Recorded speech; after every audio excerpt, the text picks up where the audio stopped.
You may be seated. Thank you very much, Naomi Francis, our press secretary. First, I would like to welcome the Most Honorable Prime Minister Andrew Holness to his quarterly press conference. I would like to also welcome our members of the cabinet, our permanent secretaries, and other members of staff from agencies, ministries, and departments. I would also like to welcome members of the media, and I would like to also welcome members of the public who are viewing live on Nationwide Mellow FM, also on our Facebook, TikTok, and other pages.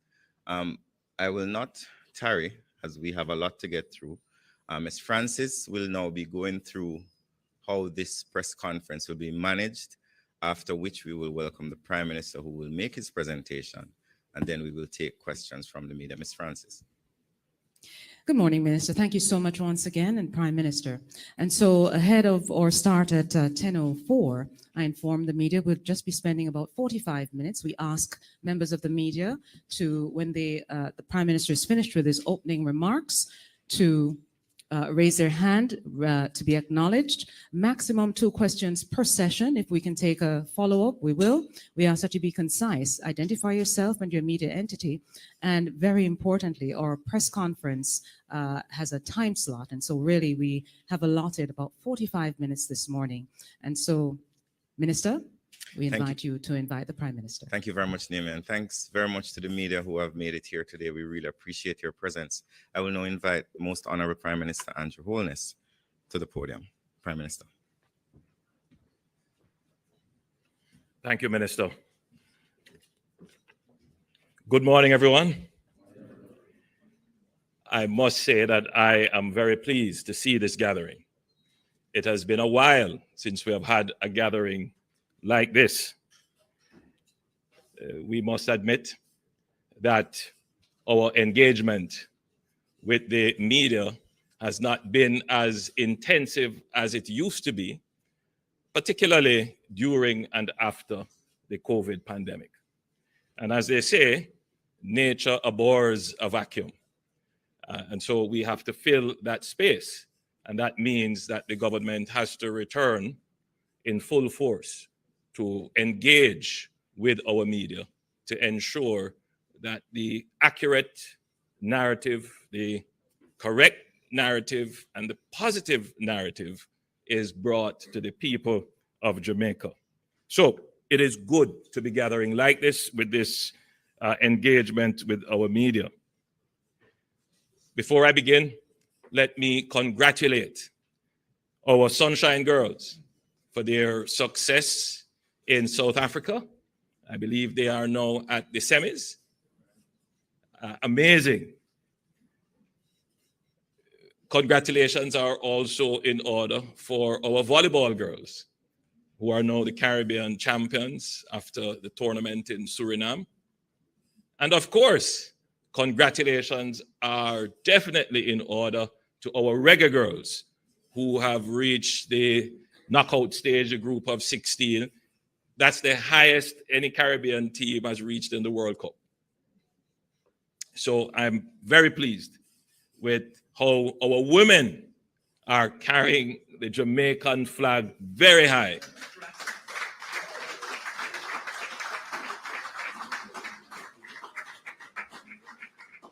Particularly in this Emancipendence season.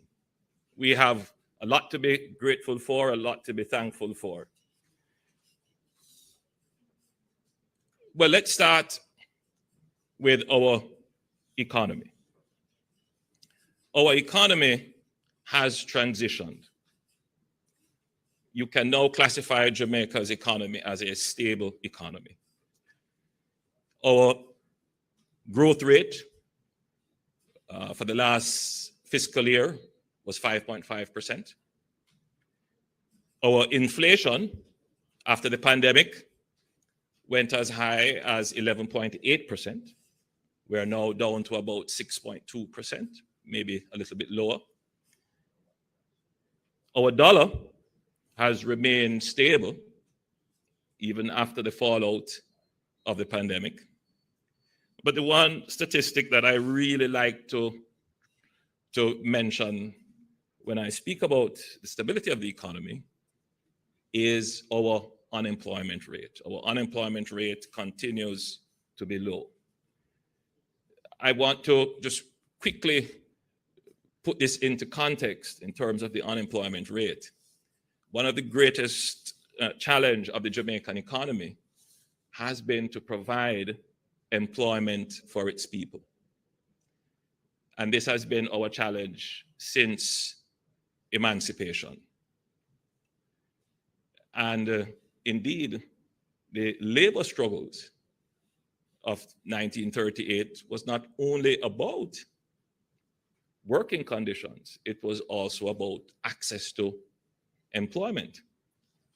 Today, we can say that our economy over the last 4 years has been delivering for the people jobs. In the period of independence, jobs represent the route to personal independence. Having a job gives you income. Having income gives you the ability to have access to goods and services and to plan for your future. Indeed, that is the route to your personal prosperity.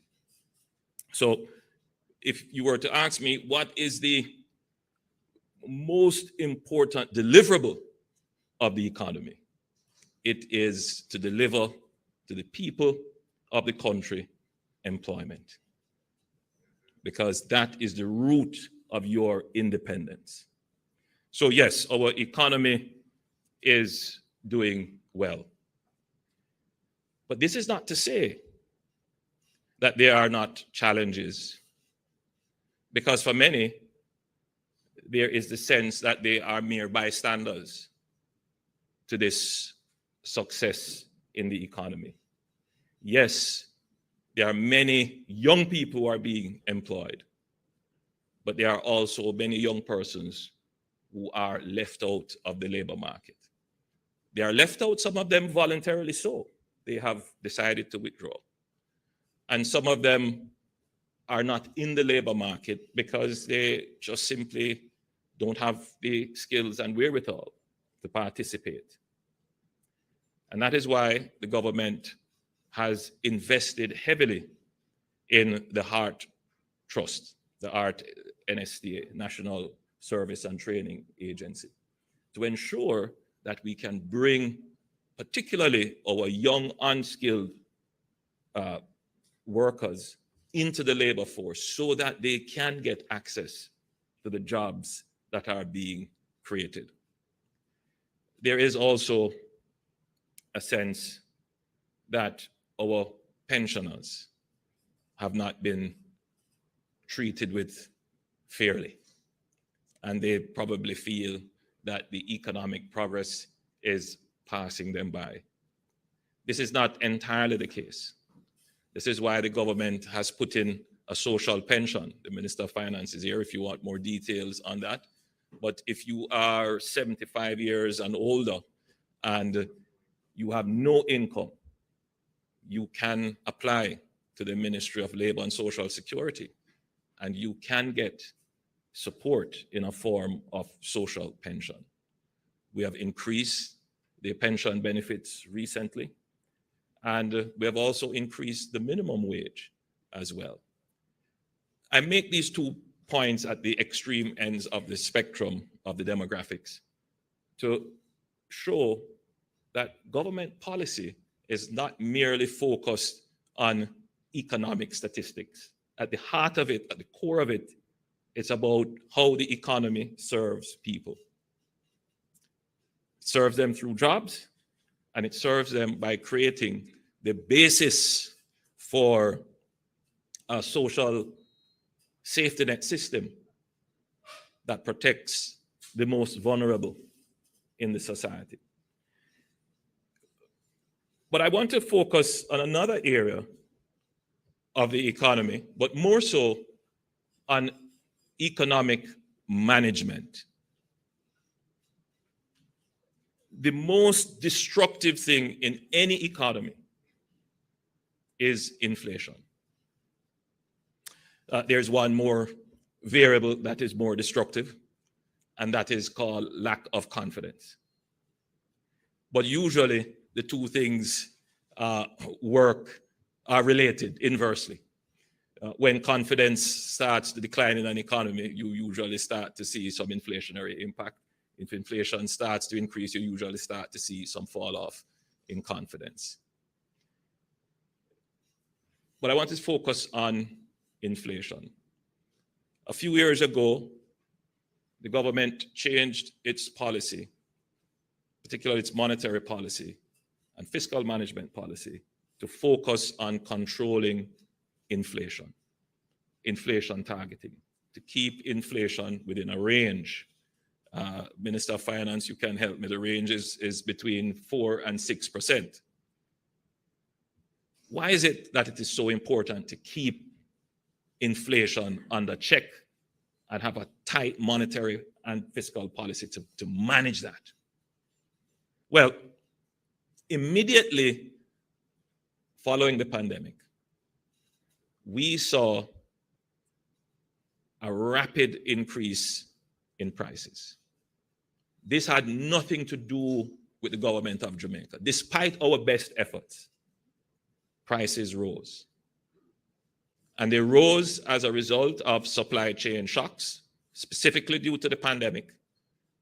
But they also rose because of geopolitics, specifically the war in the Ukraine. That had nothing to do with the government of Jamaica. And in fact, all countries around the world face this. I was in the United Kingdom recently, and I thought I was still in Jamaica because the conversation is the same. People are concerned about their incomes, the loss of purchasing power, and the loss of value of their consumption basket.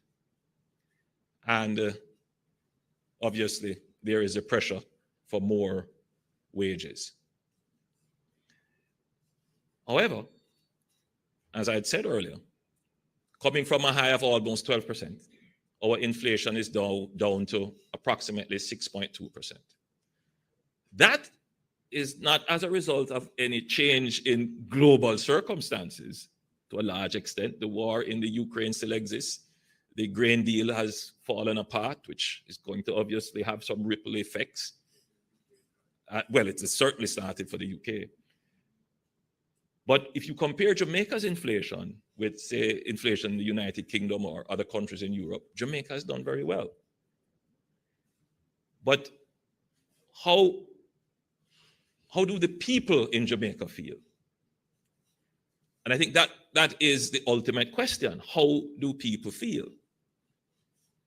The truth is that inflation has a lag, or rather has a lagging impact on people's outlook, because it takes some time for wages to catch up, to put you back in a position where your consumption that you were used to is restored.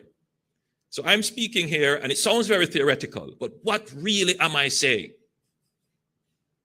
Inflation is when you go to the supermarket or to the market or to the corner shop and you say, sell me this or sell me that. And what you paid for it last time is more than what you're going to have to pay for it now. The consequence of which is that you may have to put back some or don't buy the product at all. Or if you buy the product, you can't buy something else. What's the impact of that psychologically? When you go home, you're going to be angry. It means less goods and services for your family. It means you may have to make a decision about which child you're going to send to school. If you're going to buy 3 school uniforms, or you're only going to buy 2. Or if you're going to cut meals. And that makes people angry. And it cuts across almost all segments of the society. But who hurts the most? The people with fixed income and people who earn no income. Government understands this very well. It feeds into easily supports a narrative that nothing is happening and everything is going wrong, when clearly the economic metrics are going in the right direction. But psychologically, because of the impact of inflation, people's mood may not reflect that. Governments have to be, in this era, governments have to be smart. Governments have to be agile and responsive as well. So we, as a cabinet, we have been discussing what should be the response of the government. In an indirect way, the government has responded through the compensation review program, which has seen a massive increase in the government's wage bill. Now, notice I've said a massive increase in the wage bill. How people receiving that interprets it may be a totally different thing. But the truth is that the government's wage bill has increased by in the region of about $110 billion. Massive. Where is that money going? It's going to public sector workers. How it is distributed, I'm certain that there will be challenges and continued concerns, and we will work those out. But it means that households who are employed in the public sector will have more resources, and over time it will moderate, particularly as it relates to inflation. We have increased the minimum wage, another response. That also will help to moderate this impact of inflation. And so too the increases in pension, that will help to moderate. I'm not hereby saying that we have solved the problem or we have totally compensated for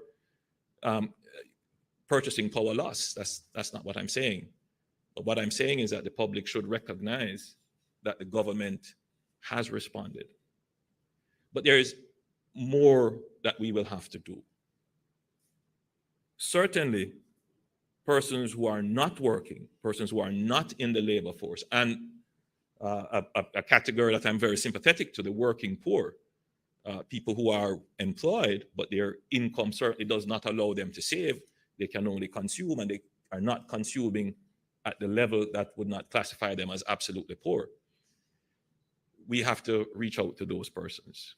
We have to help those persons. We have to provide programs for those persons to be able to attain what the society agrees is the minimum standard of consumption that every Jamaican should have. And there are ways in which we are going to be able to do this. The first is that we have to target our students going back to school. So yes, let's admit that an impact of inflation is to cause an increase in poverty. I mean, if people's consumption ability is reduced, particularly if they fall below the consumption threshold that would be absolutely poor, then clearly the impact of inflation would cause poverty to rise. So the government is sensitive to this, and the government will respond in a positive way to ensure that no Jamaican is left behind as we move towards prosperity for all Jamaicans. Now, I said in one way we intend to respond is through the education system. And we also intend to respond by ensuring that those persons who are not in the labor force now, by virtue of not having skills, that they are empowered so that they can get into the labor force. So we have decided that we're going to do a massive overhaul of the PATH program in significant ways to ensure that the beneficiary identification system is far more targeted than it is now.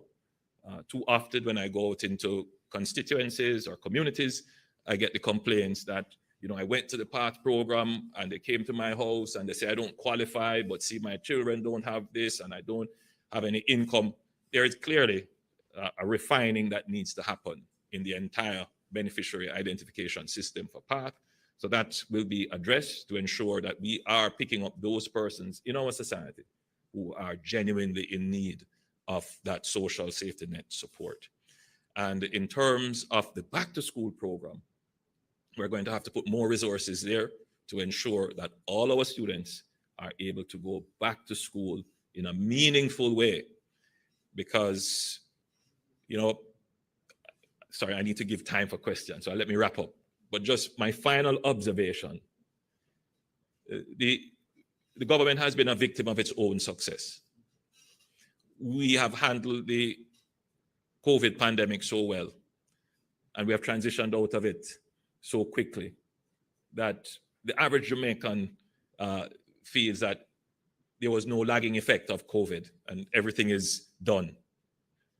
That's not the case. As a result of COVID, we have had high inflation, which has created this social discontent. As a result of COVID, we have had an increase in learning loss, which we're going to see impacting generations to come, certainly in terms of skill level, in terms of ability to maneuver the society. We are indeed picking up an impact in mental health. Increased aggression, increased depression, people just not being able to cope. We have seen changes in consumption patterns, which businesses are still trying to cope with. So in terms of people's spending patterns, in terms of their travel times, and all kinds of things have been disrupted. So yes, we have come out of the pandemic in terms of our economic strength stronger. We have had a major exogenous shock, meaning an external event that has disrupted the way in which we have done things, and not have an economic catastrophe as a result, which has always been the case for Jamaica. Whether it is a weather event or a commodity price shock or some global financial shock, Jamaica has always had a long depression after that. It's the first that we have had a shock. Yes, we have had a fallout, but the recovery has been so fast and rapid that the conversation forgets that we had the shock. And it is important that in judging the government, that the public recognizes this and recognizes the effort that has been made in ensuring that the ship of Jamaica is stable. So, ladies and gentlemen, I'm open to your questions.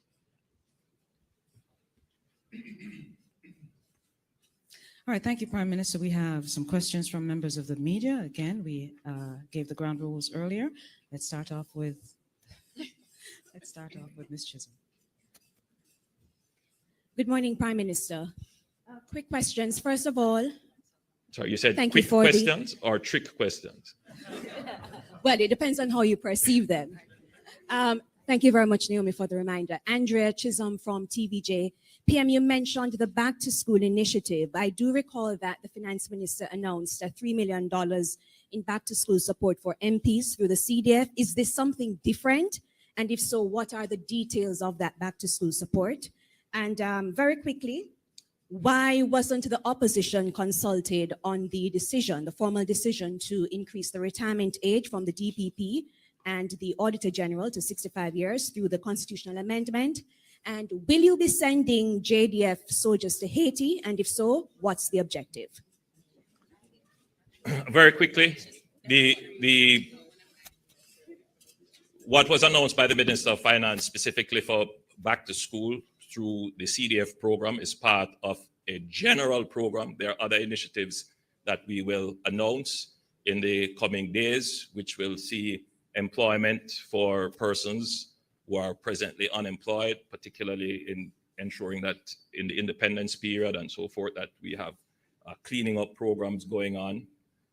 And we will also ensure that our schools, that the resources that they need to get back up very quickly, that those resources are upfront in the budget. And you will hear more about other programs, more targeted programs to ensure that those persons who are going to be doing PEP, for example, that they are particularly supported. In terms of your second question, the objective of the government of Jamaica in increasing the pension age of the two offices that are constitutionally acknowledged, the objective was to fulfill a government policy, which started as far back as my recollection, when I was in the cabinet of Bruce Golding, the discussions were ongoing about increasing the pension age. I'm certain The previous PNP administration also carried that discussion as part of IMF considerations. In 2017, that found its way into legislation, cabinet decision, and then legislation moved by the Minister of Justice. It was debated in Parliament. So if you're asking about consultation, that is the ultimate consultation. So the issue of the increase in the pensionable age is something that has been well defined. The question is, why would there be an objection to this? And it would appear that the objection is not uniform. The objection is to one particular office versus another. So I repeat, the objective of the government was to fulfill and perfect a policy that was well debated and universally understood to be in the interest of the country. It is in the interest of our pension system and in terms of ensuring that the country has access to skills and competences that have been developed over a long time. So I go no further on that one. In terms of Haiti, Jamaica was the first country to step out to say that we would be prepared to offer assistance to Haiti in terms of security and humanitarian assistance. We analyzed the situation to the point where we thought indirect assistance would not be enough. There would have to be a security force support for the people of Haiti. Clearly, Jamaica could not take the lead on this. We don't have the resources, even though we have the support, the ambition, the will, and we stand as always in solidarity with the people of Haiti. But we use good offices. We work through CARICOM to ensure that the stakeholders in Haiti continue to speak. We continue to lobby the Security Council, and we continue to do our international lobby. And so we're very happy to see that Kenya is on board. Possibly today, Minister, we'll have a word with the Kenyan president, but I also had long discussions with the Rwandan president, President Kagame, and he has also committed to give support. So it seems that things are coming together. The UN Secretary General has also been doing great work in trying to secure such a force.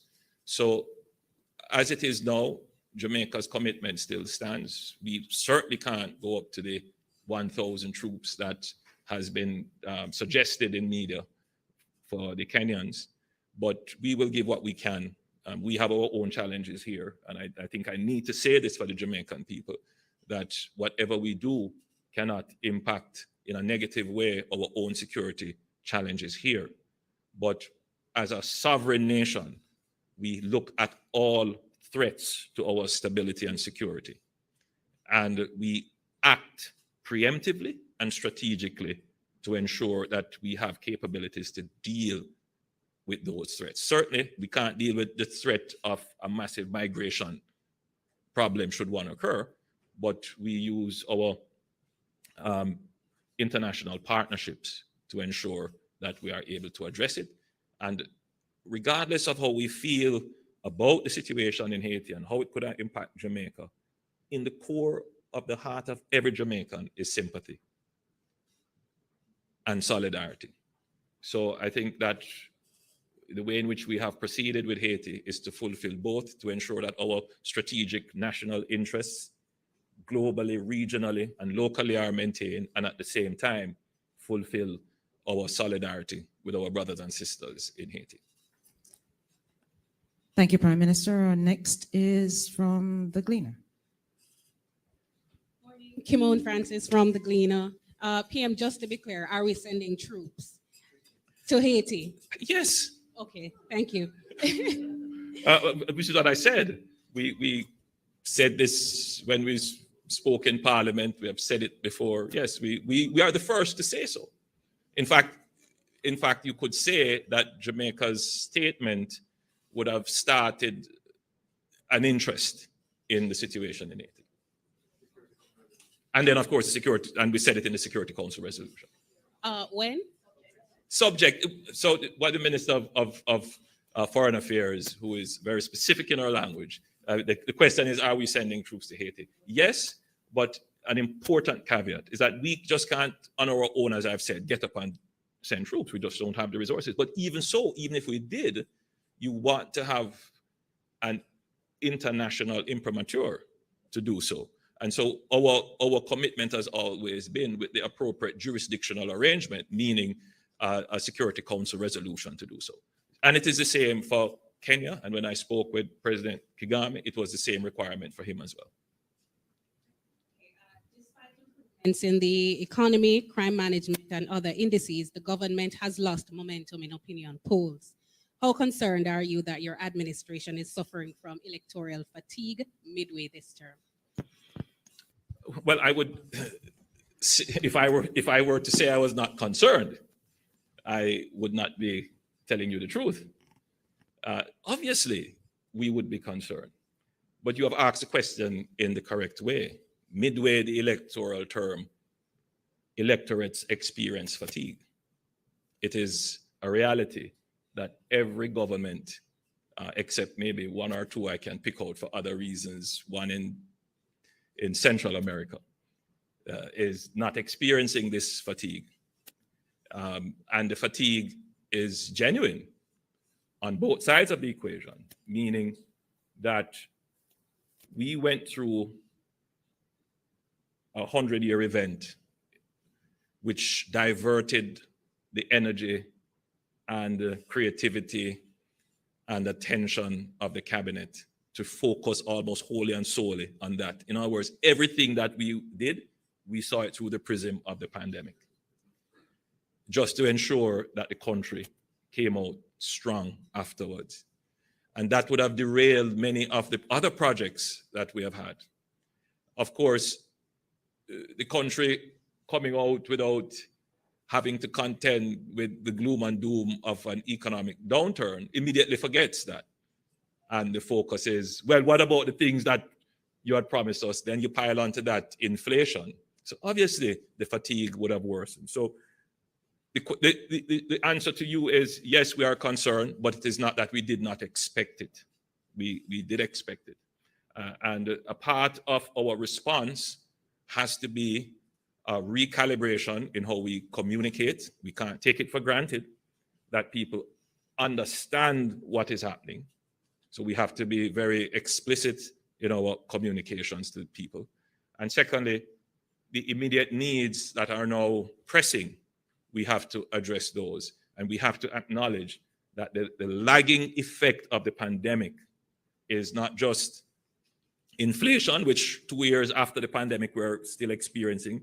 6.2 is just outside of the range that we would want. And remember now, to treat that inflation, we have had to increase interest rates, which has its own knock-on effect. Then we have the emotional and psychological issues. We have the health issues. Minister Tufton, I've asked him to give an update. Remember now, during the pandemic, we had to postpone elective surgeries and redirect our health resources. So there's still that lagging effect in the society, which somehow, nobody remembers that. Then we had the supply chain issues, which we have still not recovered. The problems with the South Coast Highway, one perfect example, the pipes that we needed to lay, there were many, many, many months delayed. And there are many other projects, particularly in construction, where this is the case, that we have had to wait. And in water, pumps that we ordered, just the production cycle was way behind and we couldn't get them. And so there were communities that were disrupted. All of these issues are not in the minds of the public because we are saying to the public, everything is good, the economy is good. No, yes, the economy is good, but the impact of COVID still resonates throughout the society. We have spoken about the learning loss.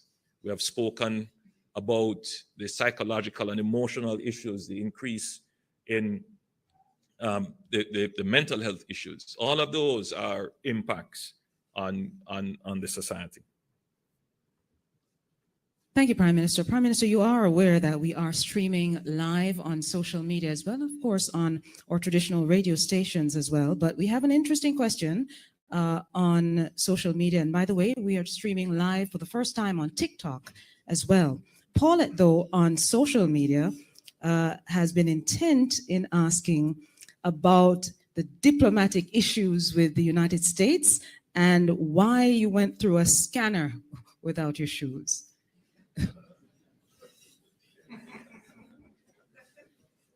So one of the things that I'll open up to you about,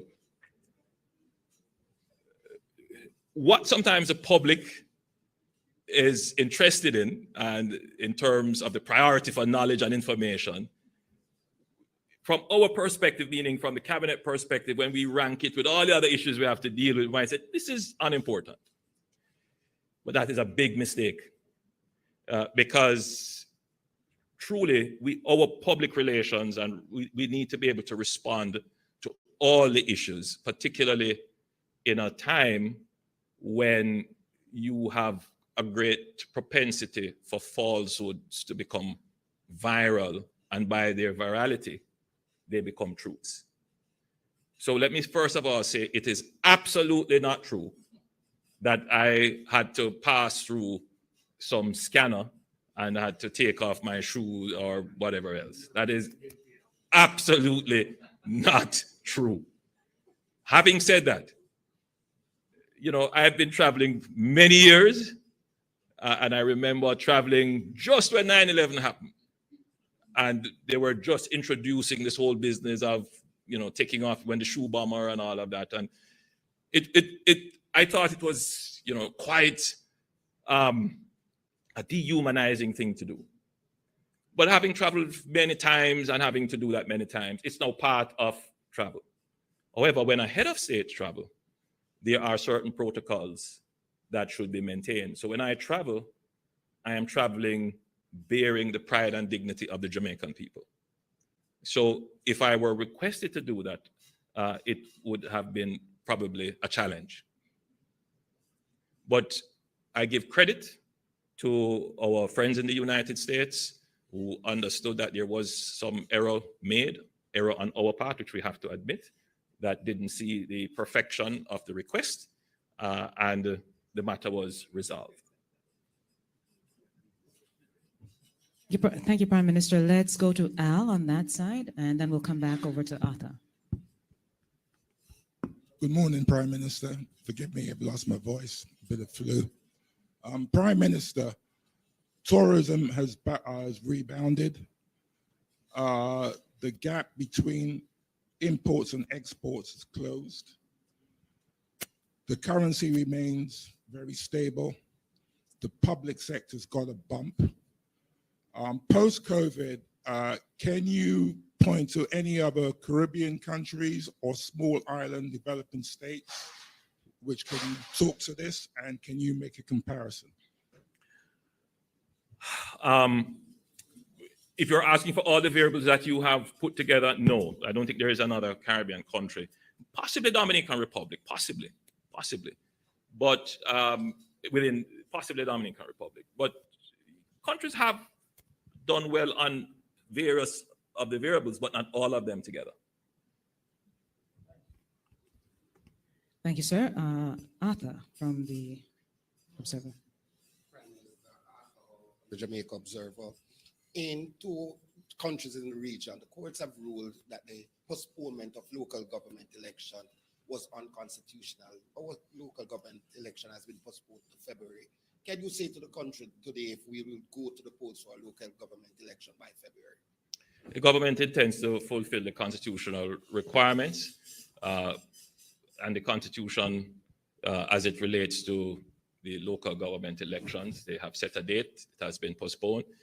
If there is need, if something happens, if there is an exogenous shock or weather event, then certainly that has to be considered. But as it is now, it is the intention of the government to fulfill its constitutional duties. Thank you, sir. The RJR.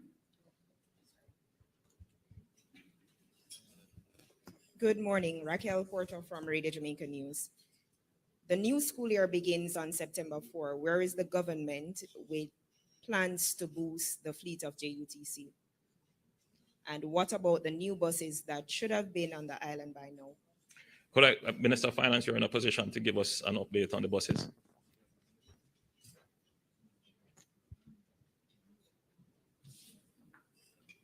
Prime Minister, I'm only able to do that because Minister Vaz and I talk constantly on this. The buses that are to arrive in this fiscal year will shortly be here. And as I would have announced or would have reminded the country in a budget presentation, we have 50 plus 25. We are making plans for buses to arrive in next fiscal year and the fiscal year after that.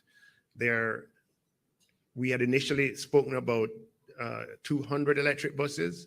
However, the compressed natural gas buses that we had, the 5, the performance has been excellent, and there are discussions as to whether we could accelerate the arrival of the new 100 by expanding the compressed natural gas program. That is not yet a decision, but just in the interest of transparency, just sharing with you live update as to where we are. So we're fully on track for the buses to arrive, the 200 that I spoke about, but we could even do better than projected if we go the way of the compressed natural gas buses, compressed natural gas buses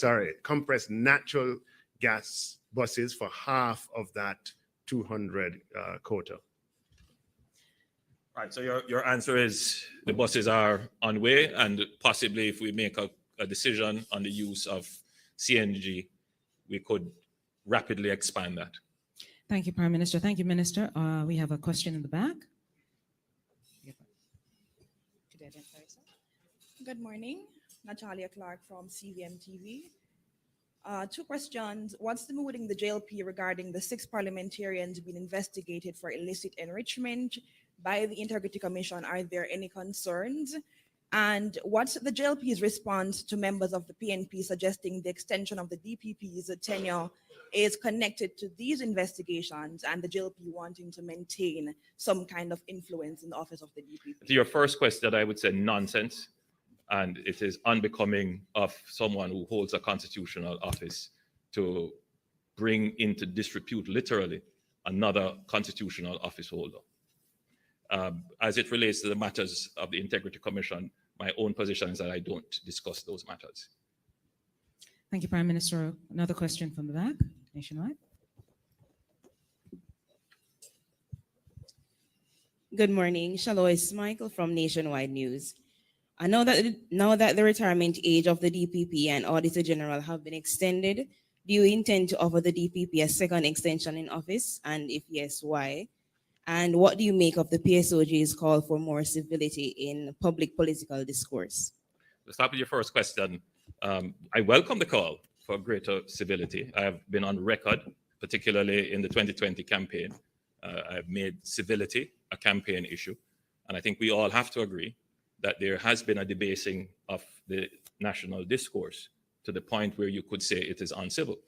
And leaders have a duty to ensure that they elevate the debate, regardless of whatever political opportunism that they may see.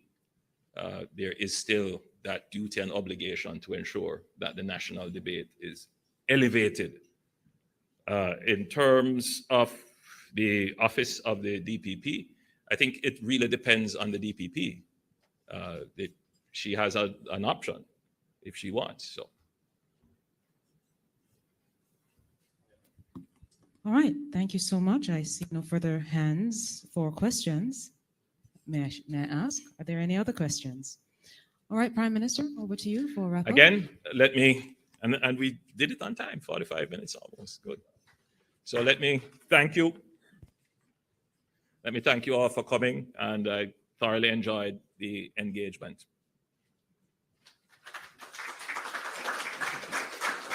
Thank you, Prime Minister, and thank you everyone for joining us this morning. Minister Morgan. I would like to also thank those who tuned in to us on Love FM. I did not mention Love FM, but I want to thank all the members of the government from the cabinet, permanent secretaries, representatives from ministries, agencies, and departments, and most importantly, members of the media who came here. We expect to do more of this. We will make the announcement. Remember, post-cabinet press briefing, 8 a.m. next week, Wednesday sharp. Thanks also to those on social media who joined us as well. Until next time, have a wonderful and safe day. Thank you. Refreshments are also being provided at the back of the room. Thank you very much.